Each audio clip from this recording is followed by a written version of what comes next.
Finally, the most awaiting game is out. A full Division experience in your pocket. Years of development, big promises, huge expectations, and then you finally play it, and suddenly something just feels off. Not completely bad, but definitely not what you imagined either. And that's the weird part, because this is Tom Clancy's The Division Resurgence, a game backed by Ubisoft with around 4 years of development behind it. So naturally, people expected more. Now, before we're diving into video, here's a quick reminder so that you don't get misconfused. This video is not going to be a full review. I'll be making a separate, well-detailed video specifically for Division Resurgence, which of course needs a lot of time, like 30 or 40 hours, I guess. Then I'll be clear about everything. But right now, this video is only about one thing: what actually went wrong with the initial launch of Division Resurgence. What players expected and what is delivered. What are they doing to fix all the issues? And lastly, whether this game really feels worth it after all this 4 years of waiting time.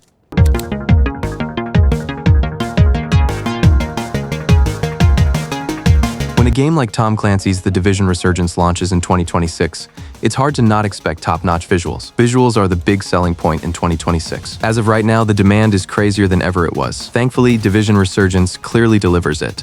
But still, it's not as perfect as people expected. Here's the current situation I'm going to explain. If you play on low graphics, you already know what you're getting. Everything looks downgraded, the textures, the details, overall quality. It clearly shifts into more of a performance mode. But the moment you switch to high graphics, texture improves, details get better, the world starts to feel closer to console-level quality. The difference is not small, but it's very noticeable, almost to 100%.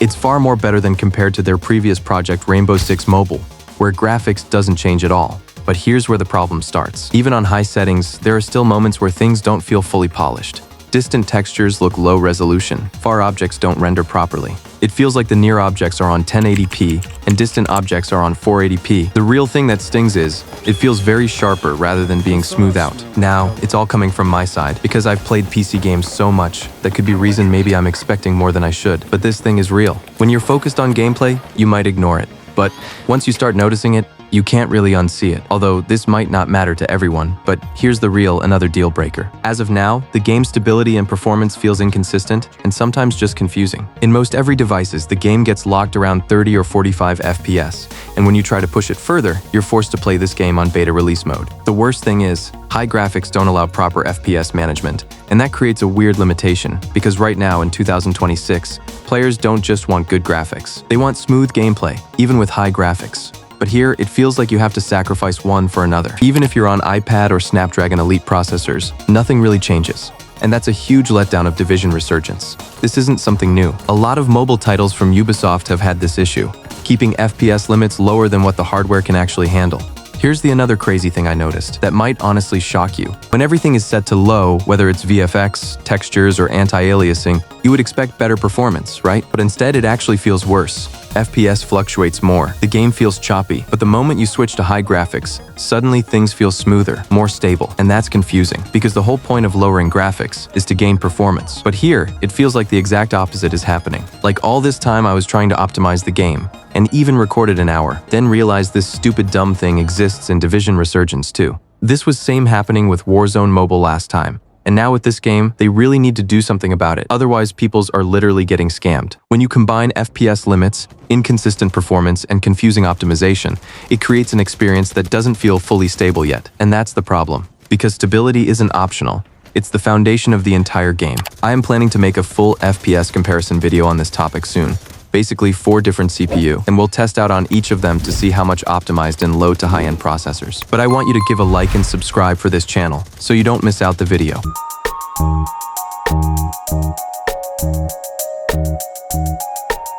Character animations are good, but the emotional depth doesn't fully land where it should be. When you look at the overall animation quality in the Division Resurgence, it's pretty decent. Movement feels real. Cutscenes are well put together. You can tell effort has been put into how characters move and behave. But the problem isn't the animation itself. It's the lack of detail in the faces. And for a storyline-driven game like this, that matters a lot, because emotion is everything. Whether it's tension, anger, sadness, these moments rely heavily on facial expressions, and when those expressions don't fully come through, the impact really feels weaker to relate with a specific person. You can still understand what's happening in the scene, but you don't always feel it the same way. It's just my personal view on this. Also because of being an RPG game, I don't think they put any major efforts here, and actually many RPG games do not. If you take example as The Witcher 3 or Kingdom Come Deliverance, many times the character animation looks so dull and less energetic. It goes same for voice dialogues. It just feels less expressive. This happens not in every moment, but enough times for you to notice it. However, I do appreciate the overall cutscenes of the game. As per a mobile game, you don't expect anything great in this compartment,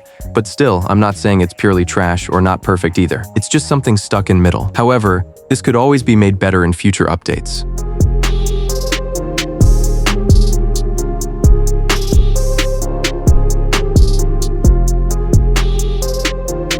The game still lacks in basic UI and controls. As of now, the UI and controls in Division Resurgence still in incomplete state. You can adjust some controls like fire, reload, jump, and crouch, all the basic stuffs. But then you realize you can't adjust the important buttons like menu, settings, mics, emotes. They're completely locked to specific position, and that creates a huge problem because you see, a perfect layout matters a lot in PvP gaming. Everyone plays differently, and I am not a thumb player. I play in a 4-finger claw every time. And when the button starts overlapping, it's not just uncomfortable, it actually breaks immersion. In my case, the settings button literally got stuck behind the map. So every time I tried to open settings, the map gets opened instead. Then I had to use a controller to get rid of overlapping issue, which could have been just simple, like how stupid you could be to not provide the important adjustments. And honestly, for a game that had years of development, it's surprising how no one from developing team thought that this feature is mandatory and breaks the immersion.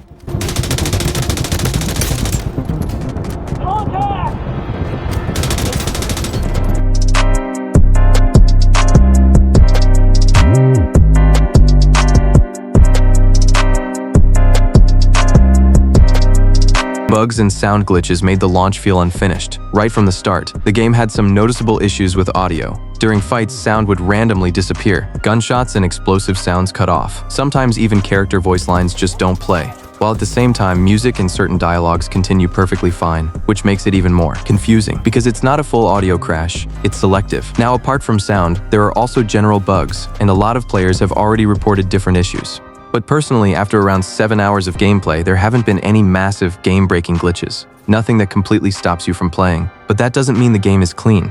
There are still smaller issues left to be fixed. Graphical errors, textures sometimes disappearing, weapon preview backgrounds turning dark, character gets stuck, and inputs don't work. These things don't ruin the game instantly, but reminds you that it's not fully polished yet. Also, I didn't want to mention this, but the last night I tried make my own clan. Instead, it got stuck in a verification phase. However, the required coins got used, but the clan was never made. It was just really frustration thing for me. I had really no coins left later. Then, the clan was never made, and I couldn't play with my friends, and some missions requires you to be in a clan. I joined their Discord server to notify the bugs in their channel, but found out the issue was just fixed after that happened to me. But I think there are probably more bugs that haven't even been noticed yet. So if you've experienced something different, I want you to share in the comments. Or you could go to their Discord or website to share in the information forward. Because the more information gets out there, the easier it becomes for developers to actually fix these issues moving forward. So I think that's the end of this video. I'm sure I've covered pretty much most of it, but if I've left something important, I want you to share in comments. I'll be down there reading all of your comments. I'll be also there to know your opinions, your point of view, and every little things you share. So make sure to like and subscribe for more upcoming new videos like this. This is Legacy. See you next time.